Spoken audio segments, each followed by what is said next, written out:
शहीदों की बेहुरमती कैसे कर सकते हैं? मेरे बूढ़े बाप ने पाकिस्तान नहीं छोड़ा, मेरे वालिदैन ने पाकिस्तान नहीं छोड़ा, मैंने पाकिस्तान नहीं छोड़ा।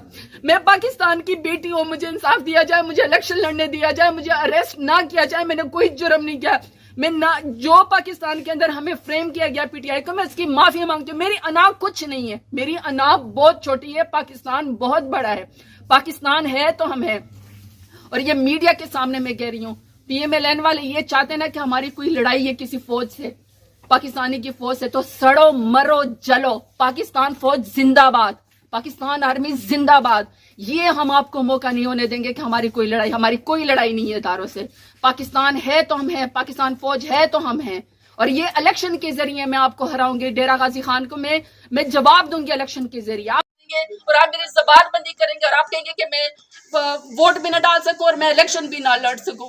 अगर आप 9 मई की मजम्मत कराना चाहते हैं तो मैं आपसे माफी मांगती हूँ। 9 मई की मजम्मत, मेरा भाई जावेद आलम शहीद 9/11 के बाद वॉर और टेरर के अंदर शहीद हो चुका है। मैं शहीद की बहन हूँ, मैं शहीद की बहन हूँ। 5 फुट 10 इंच कद था जावेद आलम वजीर शहीद का। जाओ जाके उसकी कब्र वजीरिस्तान में देखो, 6 फुट से ज्यादा की, क्योंकि उसके हाथ जब इस तरह स्टिफ हो गए थे तो वो नीचे वापस नहीं आते थे। हम शहीदों का जो है मैंने उठाई हुई अपने भाई की लाश। हम शहीदों की बेहुरमती कैसे कर सकते हैं? आमिन है। इसलिए ये कोई बात नहीं कि इलेक्शन वाले दिन की मजम्मत या फलाने वाले दिन की मजम्मत है। पाकिस्तान के लिए हमारी जान अना कुर्बान, हमारी जिंदगी कुर्बान। मेरा एक भाई शहीद हो चुका है, मैं हाजिर हूँ, मैं बैठी हुई हूँ। मैं कहीं नहीं जाऊंगी, कहीं नहीं भागूंगी। न मेरा लंदन में घर है, न मेरा किसी और मुल्क के अंदर घर है। पाकिस्तान के शहरी हूँ। सबज पासपोर्ट के ऊपर और सबज झंडे के ऊपर, पाकिस्तान के झंडे के ऊपर मेरा फख्र है। ये फख्र मुझसे कोई नहीं छीन सकता। ये कोई मुझसे मेरा हक नहीं ले सकता। मैं पेशावर हाई कोर्ट से अपना इंसान। थोड़ा सा तेज बोले हैं क्योंकि मोबाइल पर है। मैम क्या कहेंगी, आज आप यहाँ पर किस टाइम आई, बेल के लिए आई? अभी तक आपकी बेल नहीं हुई, दरखास्त दायर हो गई है।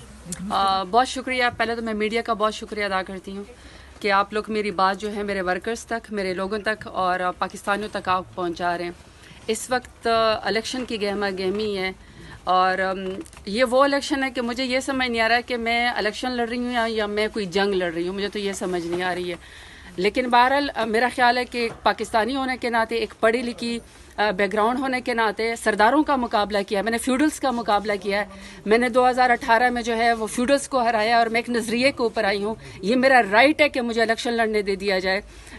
मेरे जो वो थे इलेक्शन के नॉमिनेशन पेपर्स थे, वो तो एक अलग जंग थी कि नॉमिनेशन पेपर्स पहले मेरे एक्सेप्ट नहीं हो रहे थे। फिर मैंने नॉमिनेशन पेपर जाके जमा कराए। मेरे जो प्रपोजर और सेकेंडर थी वो ख़वातीन थी, उनको अरेस्ट किया गया। फिर जिस वहाँ पे मैं यूँ समझिए कि इलेक्शन कमीशन का जो पूरा एक ऑफिस था डेरा गाजी खान में, वो पूरा का पूरा यरगमाल हो चुका था।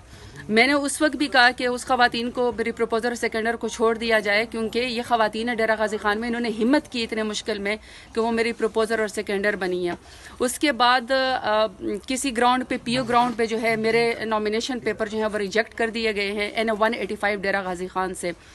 और मैंने तब भी चीफ इलेक्शन कमिश्नर साहब को और मैंने चीफ जस्टिस साहब को और मैंने पाकिस्तान के तमाम इदारों को अपील की कि मेरा हक है कि मैं इलेक्शन लड़ूं। मैं पाकिस्तान की शहरी हूँ। मैंने पाकिस्तान में कभी कोई कानून नहीं तोड़ा। मैंने तो कभी ट्रैफिक का सिग्नल भी ज़िंदगी में नहीं तोड़ा। और अपने दौरे हुकूमत में मैंने 38 महीनों में जिस तरीके से डेरा गाजी खान को मैंने जिस तरीके से रिप्रेजेंट किया, कभी किसी ने इतना रिकॉर्ड काम नहीं कराया कि मैंने डेरा गाजी खान में 38 महीनों में 4.5 बिलियन का मैंने कार्डियोलॉजी हॉस्पिटल बनवाया, 4.3 बिलियन का मैंने मदर एंड चाइल्ड हॉस्पिटल बनवाया। मैंने वहाँ पर ख़वातीन के लिए पार्क बनवाया, पहले ख़वातीन की वुमेन यूनिवर्सिटी बनाई। तो मेरा राइट है कि मैं दोबारा से इलेक्शन लड़ूं। लेकिन मेरे नॉमिनेशन पेपर जो है वो रिजेक्ट कर दिए गए। वो अब ट्राइब्यूनल में गए और ट्राइब्यूनल के अंदर मेरी PO ग्राउंड थी कि मैं कोर्ट के अंदर सरेंडर करूं। मैं पाकिस्तान की एक शहरी हूं और मैं पाकिस्तान के आइन के ऊपर, कानून के तौर पर, कानून के ऊपर मैं बिल्कुल बिलीव करती हूं। और मैंने कोर्ट में आकर यहाँ पे पेशावर हाई कोर्ट में मैंने आके सरेंडर किया। मैं सुबह 8 बजे से अपने वकला के साथ आई हूँ। वैसे तो पंजाब में कोई ऐसा शायद थाना नहीं है, कोई ऐसा शहर नहीं है जहाँ पे मेरे खिलाफ कोई FIR ना की गई हो। और मैं यहाँ पे अपने हाई कोर्ट से इंसाफ लेने के लिए आई हूँ, क्योंकि आप कहते हैं कि इंसाफ जो है वो यही है कि आपके ऊपर कोई FIR भी है, चाहे वो नाजायज़ है। सबको पता है कि वो सियासी है, सबको पता है कि वो पॉलिटिकल इंजीनियरिंग हो रही है, सबको पता है कि वो हम इलेक्शन से रोकने की कोशिश हो रही है। इसके बावजूद भी मैंने अपने कानून की और आइन की पासदारी की और मैंने پشاور ہائی کورٹ کے اندر آج آ کے سرنڈر کیا. میں صبح 8 بجے سے یہاں پہ آئی ہوئی ہوں, لیکن میری بیل لگی ہوئی ہے, میں نے مچل کے جمع کرا دیے ہیں, لیکن اس کے میں رجسٹری آفس یہاں پہ گئی ہوں اور باقاعدہ میں نے کہ میرے وکیل وہاں پہ گئے کہ مجھے جو ہے یہاں سے عدالت سے ریلیف دیا جائے. لیکن صبح سے لے کر ابھی تک آپ کے سامنے کہ رات ہو گئی ہے. جج صاحب میرا خیال ہے کہ شاید اسلام آباد کسی کمیشن کے سلسلے میں گئے ہوئے ہیں یا میٹنگ کے سلسلے میں گئے ہوئے ہیں. رجسٹرار صاحب کو بھی میں نے یہ فرمایا ہے کہ دیکھیں, جب میں قانون کی پاسداری کر رہی ہوں, جب میں قانون کے اوپر عمل کر رہی ہوں, اور میں آپ کو کورٹ آف لاء کے اندر خود آئی ہوں, اور یہ میرا رائٹ ہے کہ مجھے جو ہے پروٹیکٹیو بیل دی جائے, مجھے ٹرانزٹ بیل دی جائے, تاکہ پی او گراؤنڈ کے اوپر جو میری ریجیکشن کی گئی ہے وہ جو ہے مجھے جو ہے وہ الیکشن لڑنے دے دیا جائے.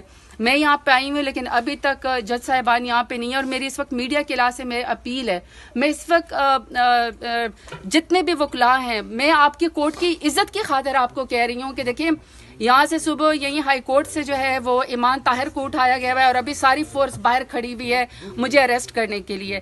جب میں خود کورٹ کے اندر پیش ہو رہی ہوں, جب میں خود آ کے سرنڈر کر رہی ہوں, لیکن میں نے کوئی جرم کیا ہی نہیں ہے, میں نے کوئی جرم نہیں کیا ہے, اور میں نظریے کو اوپر کھڑی ہوں, میں صرف الیکشن لڑنا چاہتی ہوں, اور میرا حق ہے کہ میں ڈیرہ غازی خان کو جو ہے وہ ریپرزینٹ کروں. مجھے انصاف دیا جائے. وکلاء سے بھی میری اپیل ہے, میری بار روم سے بھی میری اپیل ہے, میری جج سے بھی, جج صاحب سے, میری چیف جسٹس جو ہے پشاور ہائی کورٹ سے بھی اپیل ہے کہ آپ لوگوں نے ایک رول آف لاء کی عزت رکھی ہے. میں انصاف لینے کے لیے یہاں پہ آیا ہوں, مجھے انصاف دیں, مجھے بیل دیں, اور ان کو آپ جتنے بھی یہاں پہ باہر فورسز کھڑی ہیں ان کو آپ یہ آرڈر کریں کہ جب انصاف لینے کے لیے کوئی یہاں پہ بہن بیٹی آتی ہے تو اس کو اریسٹ نہ کیا جائے, بلکہ اپنے علاقوں میں جانے دے دیا جائے, تاکہ وہ جو بھی ڈیو پروسیس کرے اپنے الیکشن کے لحاظ سے وہ کام کرے. میم کیا کہیں گی پشاور ہائی کورٹ؟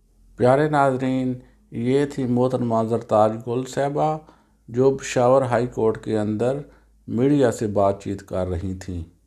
زرتاج گل صاحبہ ثانیہ 9 مئی کی ہاتھ جوڑ کر معافی مانگ رہی تھیں.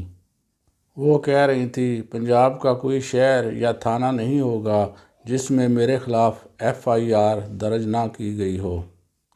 زرتاج گل صاحبہ کہہ رہی تھیں میں شہید کی بہن ہوں, اور میرا بھائی وزیرستان میں شہید ہو گیا تھا, اور میں کس طرح فوج کے خلاف ہو سکتی ہوں. وہ کہہ رہی تھیں میں نے اپنے بھائی کا جنازہ خود اپنے ہاتھوں سے اٹھایا ہے. وہ کہہ رہی تھیں کہ نون لیگ والے چاہتے ہیں کہ ہم فوج کے خلاف ہوں, لیکن میں فوج کے ساتھ کھڑی ہوں. زرتاج گل صاحبہ کہہ رہی تھیں میں پشاور ہائی کورٹ صبح کی آئی ہوں, اب رات ہو گئی ہے, میری گرفتاری کے لیے پولیس کی بھاری نفری باہر کھڑی ہوئی ہے. وہ کہہ رہی تھیں میں چاہتی ہوں کہ مجھے یہاں گرفتار نہ کیا جائے اور مجھے اپنے علاقے میں جانے دیا جائے, کیونکہ میں نے خود اپنے آپ کو قانون کے حوالے کر دیا ہے. میں پاکستان کی بیٹی ہوں, مجھے انصاف دیا جائے. زرتاج گل صاحبہ انٹرویو دیتے ہوئے آپ دیدہ ہو گئیں. وہ کہہ رہی تھی میں الیکشن لڑنا چاہتی ہوں, مجھے الیکشن لڑنے دیا جائے. پیارے ناظرین, اس کے ساتھ ہی ہمیں اجازت دیجیے. پاکستان پائندہ باد.